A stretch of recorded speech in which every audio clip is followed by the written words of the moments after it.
कलाहांडी जिला Kesinga town young blood public school रे आपण माने देखंतु एइटरे शिशु दिवस पालन करा जाउछि आ छोट प्रथम नर्सरी आ 10th पर्यंत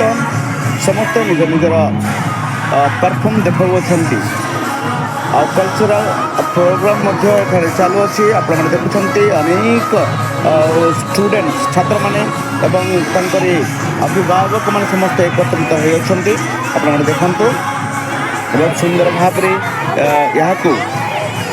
परिवेषण करा जाउछि। केसेंगारो स्टार न्यूज ओडिशा।